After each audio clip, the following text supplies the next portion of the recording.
Venus. Two hostile worlds that suffered very different fates. One, very much alive and seething with treacherous forces of nature. The other, a planetary carcass, gouged by millions of high-velocity impacts. Both demonstrate the true horrors of planets gone wrong. Mercury and Venus, the inner planets.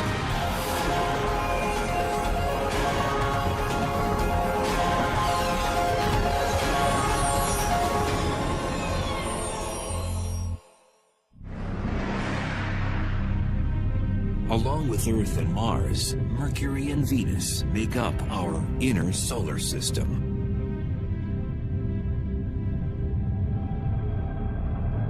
Jupiter, Saturn, Uranus, and Neptune. These planets farthest from the Sun make up the gaseous outer worlds of the solar system. Over 4 billion years, the inner planets bound enough interstellar debris to become rock solid. Why do we study planets? Why do we study astronomy at all? We someday need to go beyond the planet Earth if we expect to survive as a species for a very long time. And we need to know what's out there and what the nature of the universe is. We're studying worlds where things are exotic, but the basic processes of physics and chemistry at work are really the same that we see here on Earth. Millions of miles separate us from our rocky cousins. But a tour around Venus and Mercury reveals a common DNA. We can go to Mercury and Venus and really look at these as places, as worlds with their own histories, and then contextualize our own planet's history. Venus is the 6th largest planet in the solar system. At its closest, it is 26 million miles away from Earth. A year on Venus lasts 225 Earth days. And if you weighed 150 pounds on Earth, you'd weigh 136 on Venus.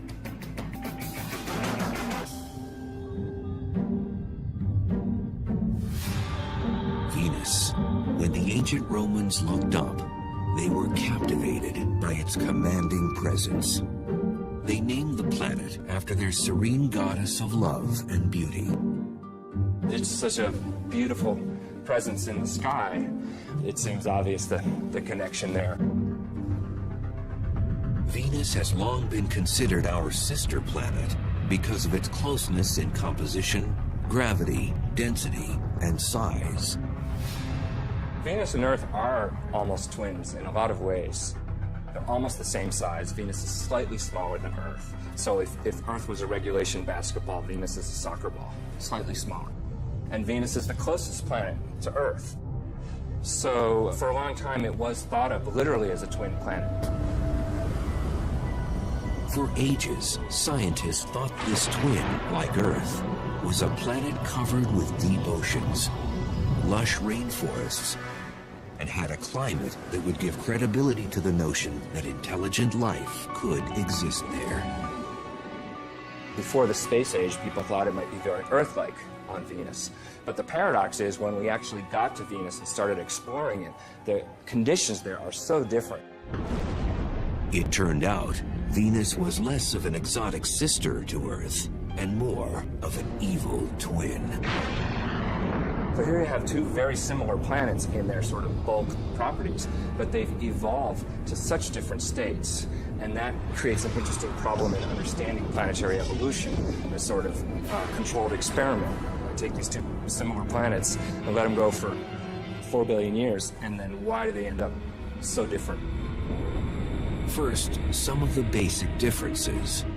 Venus has been hit hard with meteors.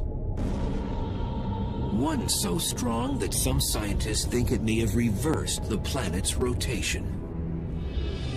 Venus has a very slow rotation, and it has what we call a retrograde rotation. So it spins backwards compared to the direction of spin of all the other planets.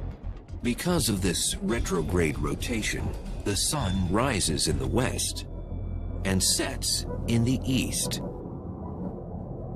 And the Venusian days are long ones. The amount of time from one sunrise to the next is about 8 Earth months. But the orbital pattern and long days aren't what make Venus so intolerable.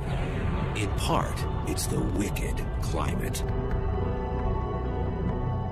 With a surface temperature of 900 degrees Fahrenheit, Venus is the hottest planet in the solar system.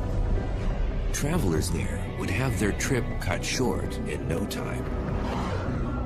It would take a matter of seconds, maybe 1 second before they were gone, roasted to death. If you're an astronaut sitting on Venus without a spacesuit, then your skin's going to crisp up. You're going to cook just like a turkey in an oven, except much faster even.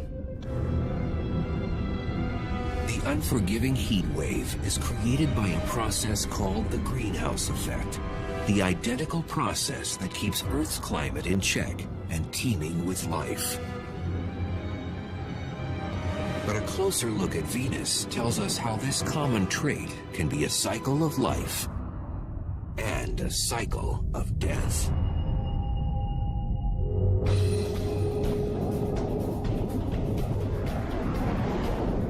Today, our own temperature is on the rise, and scientists found the possible cause behind it up on Venus.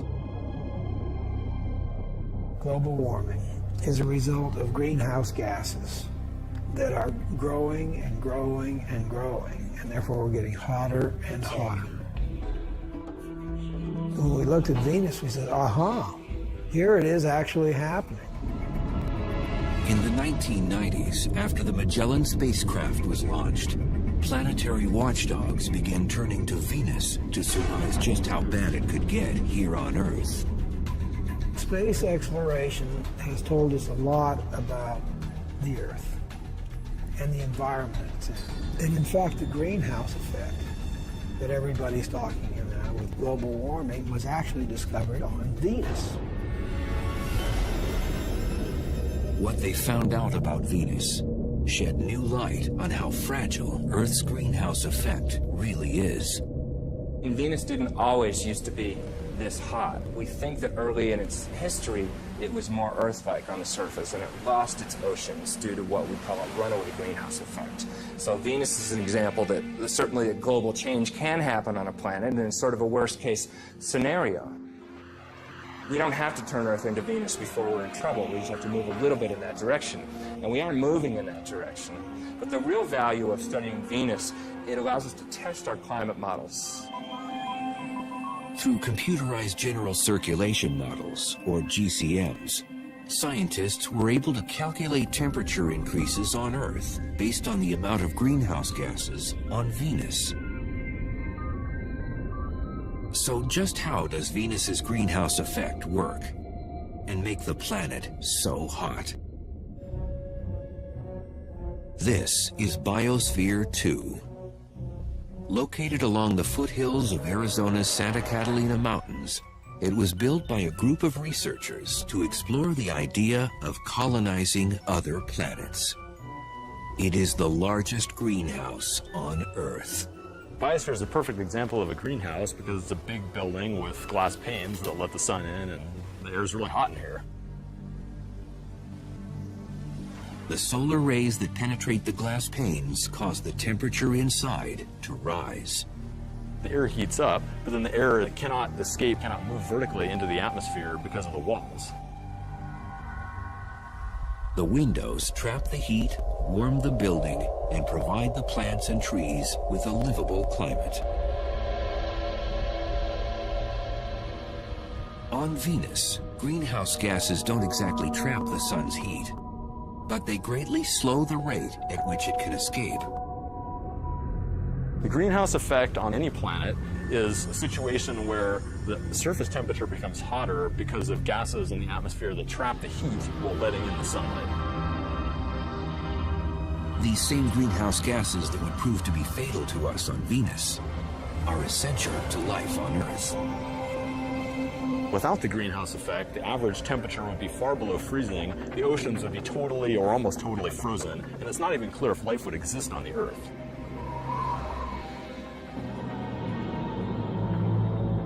We talked about how hot it was, but why is it so hot? The answer has to do with the atmospheric composition. It's almost all carbon dioxide there.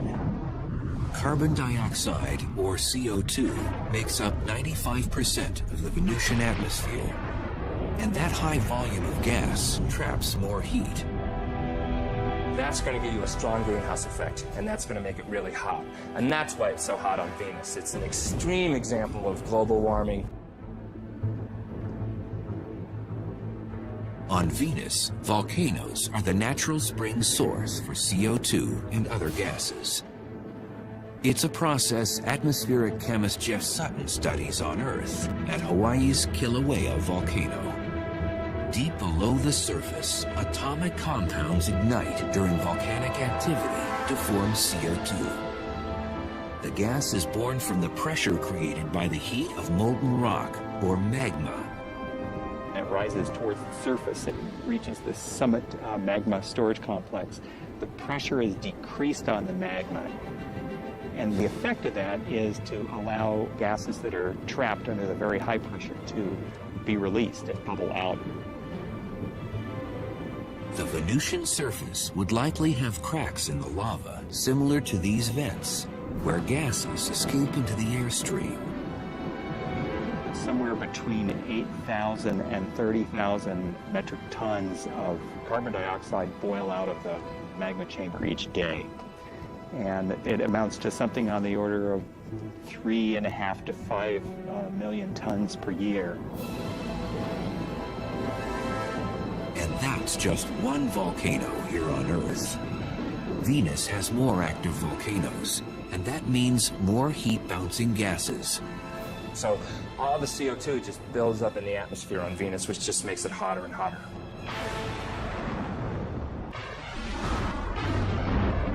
The 900-degree heat isn't the only trait that makes Earth's twin seem a menace. 30 miles above the scorching ground of Venus, there's havoc occurring on the planet that makes 900 degrees Fahrenheit feel like a cold front. Electrical mayhem, where split-second jolts can reach 50,000 degrees.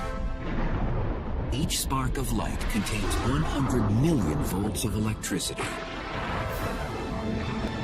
Lightning occurs on both Earth and Venus when electrical charges store up enough energy until they release a spark.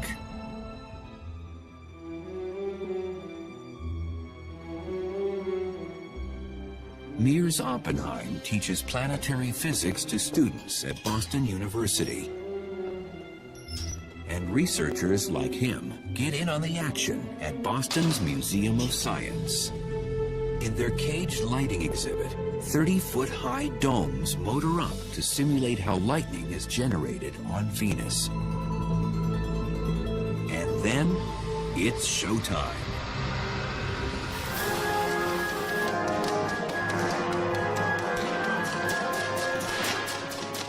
So look at this. We're generating so many millions of volts on these domes that voltage has to escape. And it's actually ripping molecules in the air apart. The air in the domes, like within the Venusian clouds, stirs up the electrical distribution of tiny atomic molecules.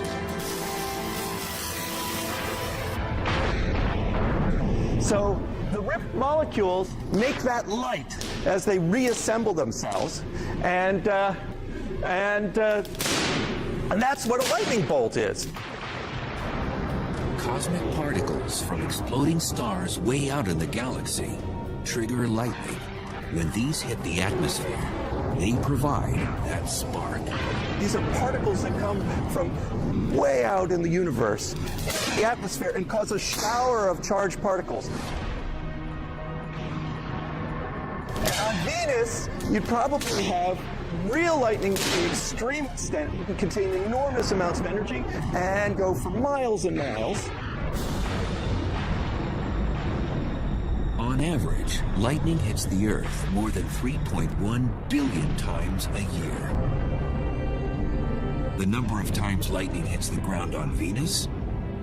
0.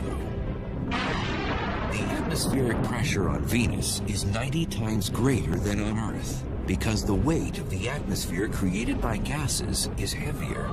This prevents Venusian lightning from hitting hard ground. Instead, it is restrained to the clouds. There's just too much resistance in that very thick air for a lightning bolt to get through. It's much easier for lightning to discharge from cloud to cloud. And besides appearance, there's little else that's Earth-like about Venusian clouds. In fact, the main ingredient that creates them is toxic enough to burn through human flesh.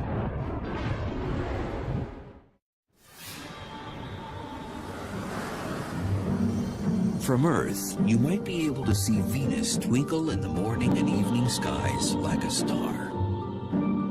Definitely not a wallflower.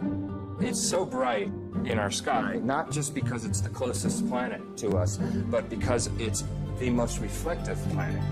Because it turns out Venus is completely covered in these bright reflective clouds. 80% of the sun's light bounces off the clouds that blanket the planet. But even in the clouds, Venus, our so-called twin planet, manages to show an evil nature. And we know that the clouds of Venus are made out of sulfuric acid, basically like battery acid. And that sulfuric acid is made by sulfur dioxide coming out of volcanoes on the surface. Like its greenhouse cousin, carbon dioxide, or CO2, gas pressure pushes sulfur dioxide to the surface through volcanic vents. It's the same gas chemist Jeff Sutton monitors carefully at Hawaii's Kilauea volcano. The gases, the sulfur dioxide in particular, is a noxious, toxic gas.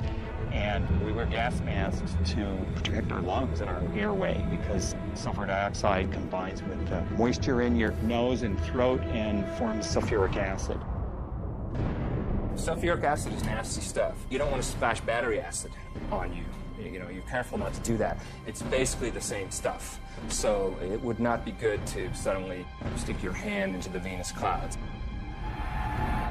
So if a traveler to Venus could survive the acidic clouds, the lightning bolts, the toxic air, and the heat, just how would the Venusian surface look?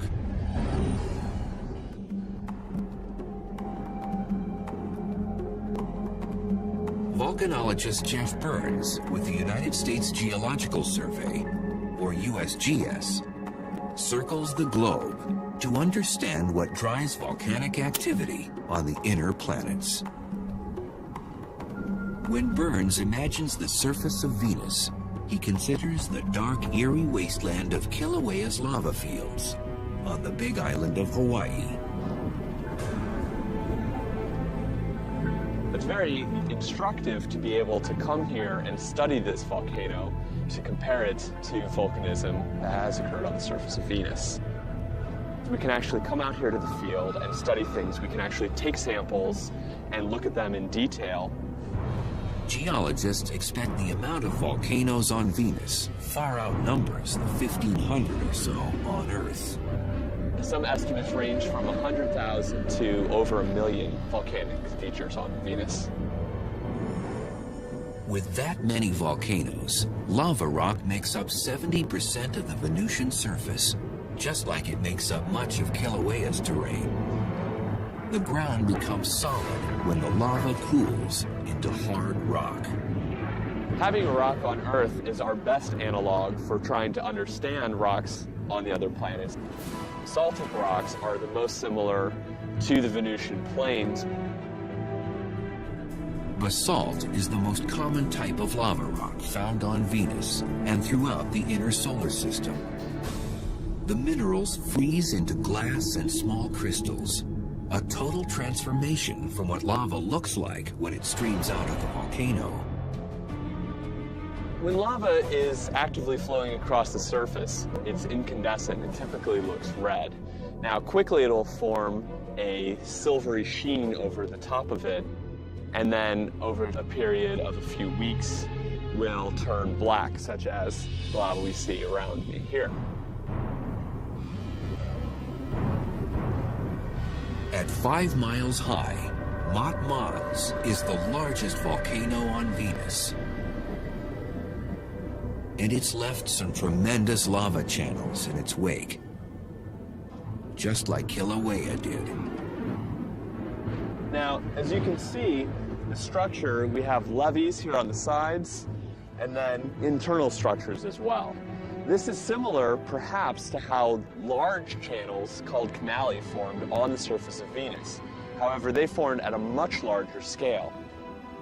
Large enough to create seemingly endless miles of canali across the Venusian landscape. Consistent in both width and depth, the canali are much longer on Venus than on Hawaii because of environmental conditions on the planet. The dense atmosphere and hot temperature slows the magma from cooling into solid rock.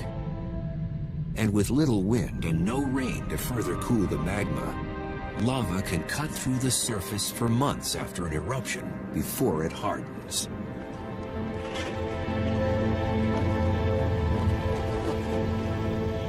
On Venus, if you did see layering, you would expect to see layer after layer of volcanic rock that would all be relatively black and basaltic in composition.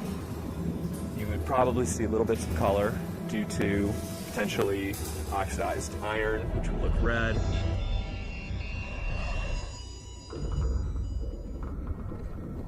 Typically, basaltic lava flows are glassy enough that, in fact, you would actually cut your hand. They can be extremely sharp. They tend to quench and form glass.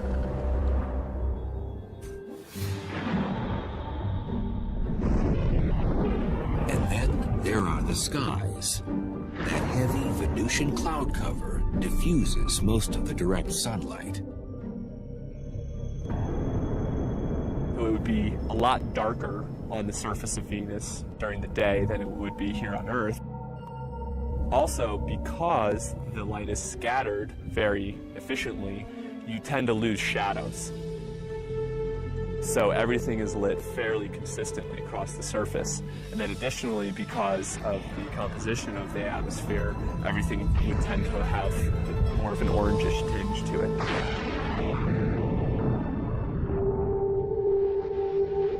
Besides canyons, jagged mountain ranges scrape the Venusian skies. The planet's highest peak is on Maxwell Mons. Maxwell is about 35,000 feet high, which puts it at a healthy distance above Mount Everest or any mountain on Earth. Everest is something like 28,000 feet high. So it's definitely larger than anything on Earth. Our sister planet seems to have outdone one of our 7 natural wonders. But how would the Venusian terrain measure up against another geologic feature, our canyons? The Grand Canyon, a great chasm eroded over 250 million years by the Colorado River. When the Colorado Plateau was uplifted millions of years ago, it gave the water more energy to cut back through the canyon and wear away the rocks. The vast canyons on Venus may have also been formed by erosion, but not by a river. Volcanic systems can erode canyons by having fluid flow if it's very fluid, not very viscous. Materials can erode similar to water. And the Grand Canyon is only part of the Colorado River system, but even looking at the Colorado River system as a whole is not nearly as long as the longest channels on Venus. Had the ancient Romans known about the volcanoes, acidic clouds, lightning bolts, toxic air, and that scorching heat, perhaps they may have named our evil twin planet after something other than their goddess of beauty and love. There's irony there because, of course, the Greeks and Romans didn't know anything about the conditions on Venus, and here we are a couple thousand years later, and we're actually exploring this place, and, well, it's not quite so nice according to our taste. But how do the dangers found on our sister planet compare to the cosmic violence on Mercury?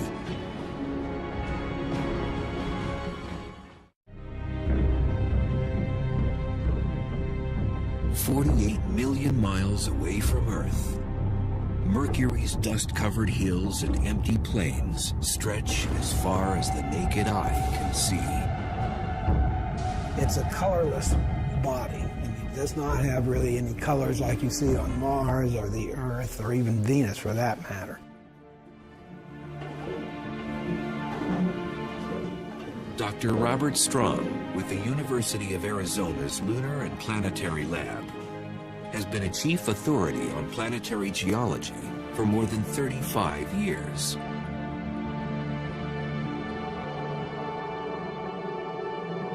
Mercury is the innermost planet, and it's quite different than anything else in the solar system.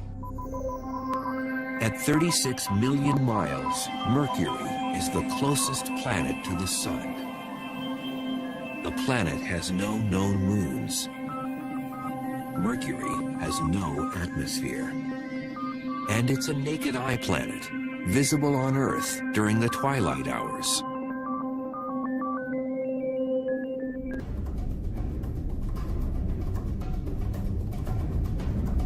With a diameter 60% smaller than Earth, Mercury is the solar system's scrawniest planet.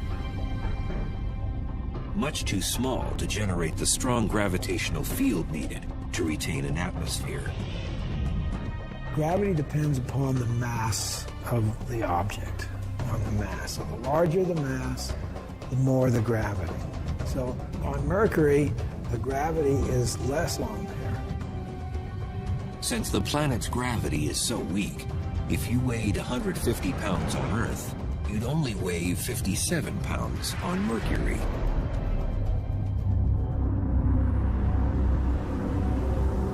Planet size matters when it comes to the internal heat needed to sustain geologic activity. The internal convection currents that drive geology stop, and in general, it just freezes up and there's no way to sustain that geological activity. And that happened to Mercury a long time ago, probably after less than 1 billion years of its life. The days when the planet beat with a strong pulse that produced volcanic and tectonic Mercury quakes are long gone. Is Mercury a dead planet? Depends on what you mean by dead. Is it internally active now? Probably not. It's probably not active at all. It is essentially a dead planet and has been dead for about 4 billion years. For a near lifeless planet, Mercury still has some movement. Named by the ancient Romans after the swift-footed messenger god, Mercury orbits the Sun in 88 Earth days, the fastest of any planet. But when it comes to the time it takes Mercury to spin on its own axis, the planet holds the record for being the slowest. Length of time, around 180 Earth days, about half a year.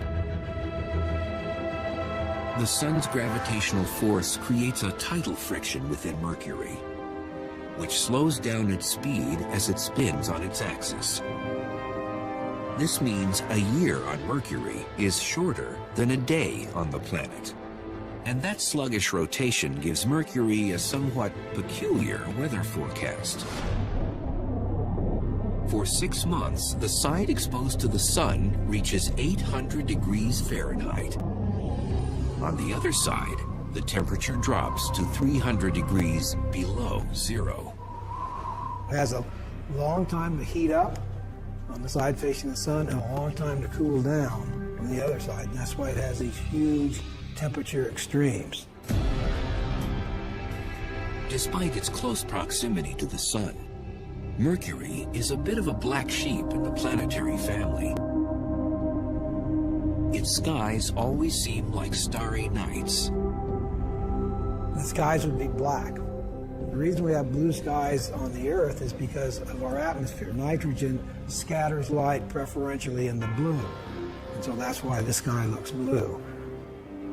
Mercury doesn't have an atmosphere, so the sky would be black. Legend holds that Mercury, the Roman god, invented the sport of boxing. This is one planet that's taken the lion's share in the ring.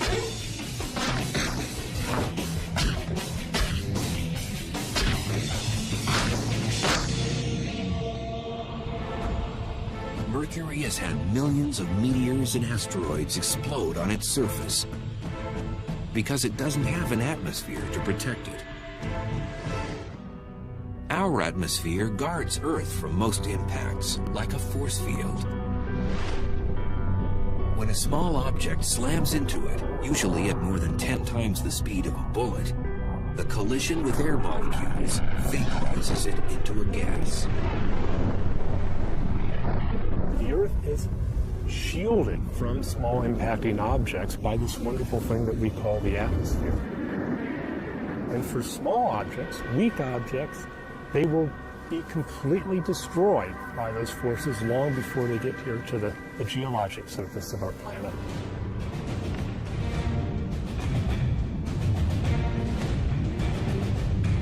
On Mercury, without that atmosphere, the asteroids and meteors smack down at full throttle. This makes Mercury the most heavily cratered planet in the solar system. You cannot take a step on Mercury without encountering an impact crater. Back in 1974, the Mariner 10 space probe mapped half the planet's surface, including the largest crater ever surveyed in the solar system. The most prominent feature is a feature called the Caloris Basin, which is a very large impact crater that is about maybe 900 miles in diameter. 900 miles in diameter. That's a couple hundred miles broader than the entire state of Texas. Researchers speculate the iron meteorite that made that impact stretched for more than 60 miles before it crashed into the surface.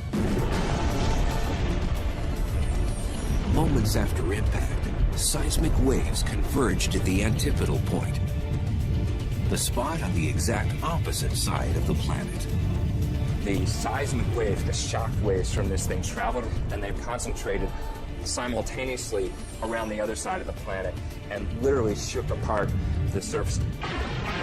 The seismic turbulence jumbled up the crust and twisted the terrain into unusual rock formations. There's all this weird terrain.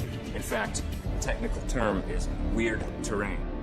Because you look at it and it's just weird. It's this jumbled up and hilly and doesn't make any sense according to most geological activities. It's just very rough and looks as though somebody kind of scooped up the surface and just kind of dropped it down. Pre-existing craters suddenly became crude hills, some 6 miles wide and a mile high. In fact, the amount of surface elevation could have been on the order of a kilometer or two in just a few seconds. It would have been horrendous. Scientists have no way of knowing exactly when the Caloris impact happened, but they can surmise one thing. If an asteroid the same size crashed into the Earth, the impact would be catastrophic and wipe out human civilization.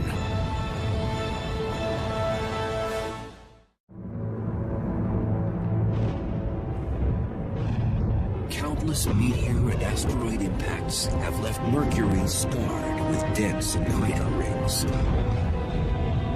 Today, the planet looks beaten, a terrestrial corpse. Like Mercury, Earth's surface is vulnerable to bombardment. And that Arizona's meteor crater is one of our most preserved and Mercurian craters. The desert basin has given geologists a better understanding of what happens when a meteor strikes Mercury's surface. Upon impact, energy from the shock wave rips through the surface and moves tons of rock upward to shape the crater. And that flow of rock excavated this bowl-shaped cavity and deposited debris on the landscape for kilometers around.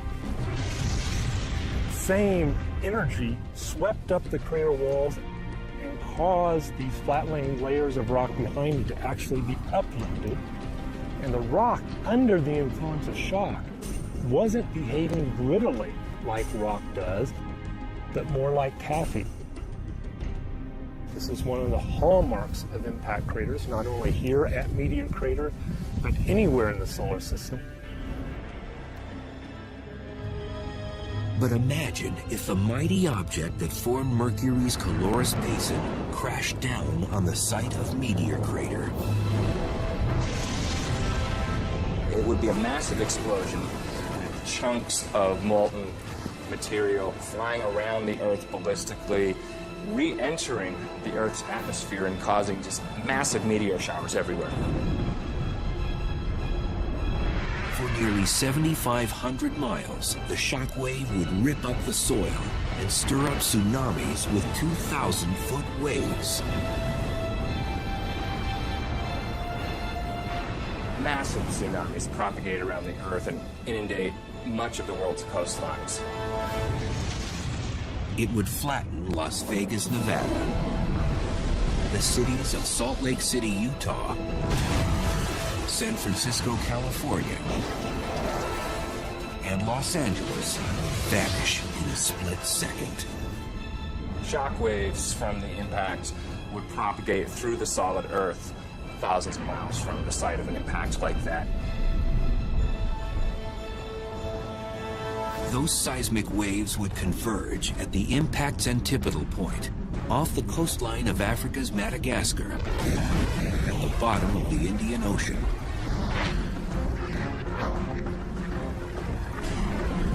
Suddenly, a mountain range would explode through the ocean floor and crash up to form that weird Mercurian terrain. Like an unbelievable earthquake, probably everywhere on Earth for an object that large. Meteor Crater would be a nick in the surface compared to the Mercurian gash left behind from a Calorus-type impact.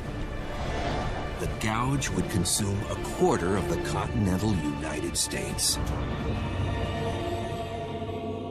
An object that size would eliminate a large portion of the west coast of the U.S. if it fell, say, on Arizona. It would literally change the coastline in an instant.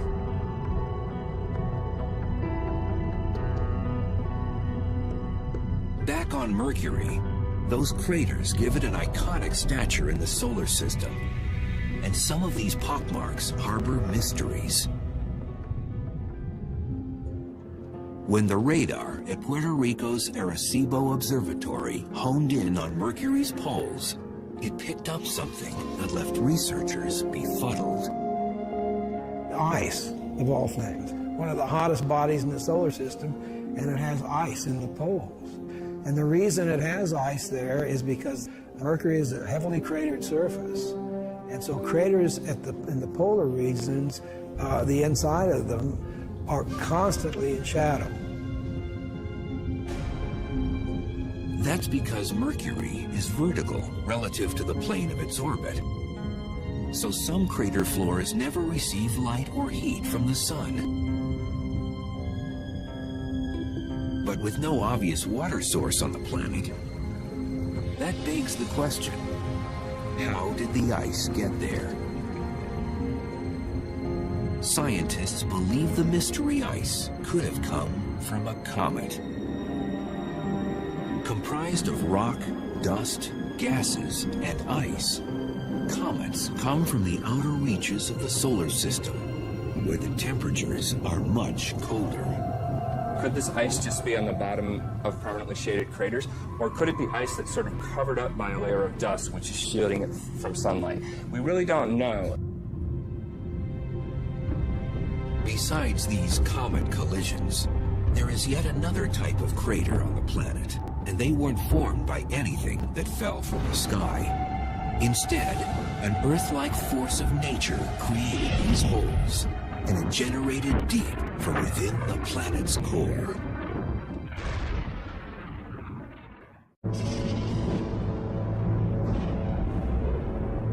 Mercury.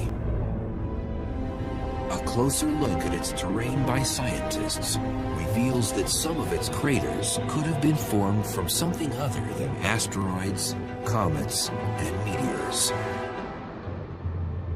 We do understand that the dominant geologic process that affected Mercury, at least Mercury's surface, is impact cratering. The second most important geologic process to affect Mercury is volcanism.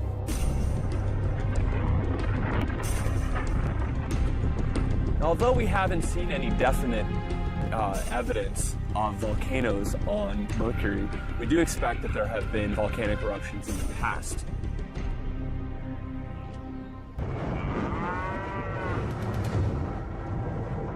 This remote cow pasture, a 3 hours drive north of Phoenix, might contain a telling link to Mercury's volcanic history.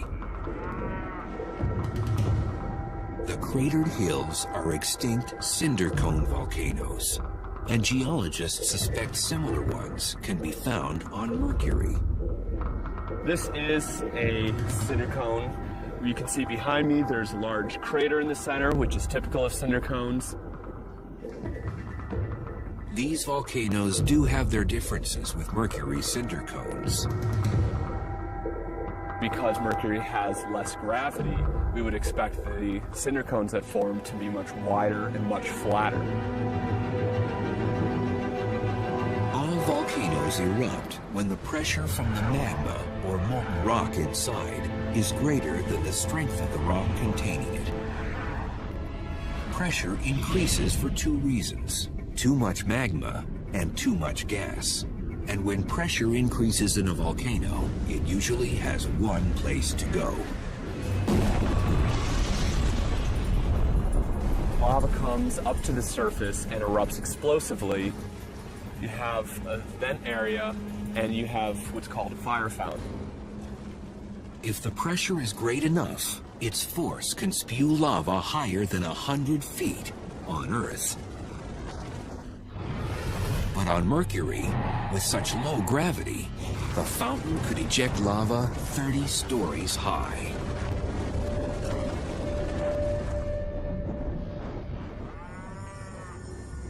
While these cinder cones in Arizona may illustrate our shared volcanic heritage with Mercury, to witness an eruption there firsthand and watch the cinder cones form would be a whole other experience. First, without an atmosphere, a plume of ash and smoke and debris wouldn't billow across the landscape. That material would go into essentially a vacuum of space because Mercury doesn't have an atmosphere, so that material would break up much more. Also on Mercury, you wouldn't be able to hear the loud eruption. Since Mercury has no atmosphere, there's no way of transmitting sound. So if you were on Mercury and playing a guitar or a ukulele or a piano, you would not hear anything because there is no atmosphere to transmit that sound. So it would be just complete silence.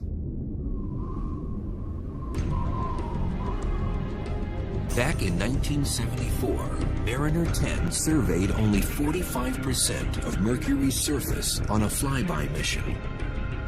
30 years later, NASA launched the Messenger spacecraft. The satellite will map the entire planet and transmit data to eager scientists with a deluge of unanswered questions. I want to see the other side. I don't know what's over there, and that's been bugging me for 35 years. Is it like the side we saw, or is there something very unusual and different? But even with resources being earmarked for future exploration of this rumpled dwarf in the solar system, exactly how different or similar we really are may be left up in the air.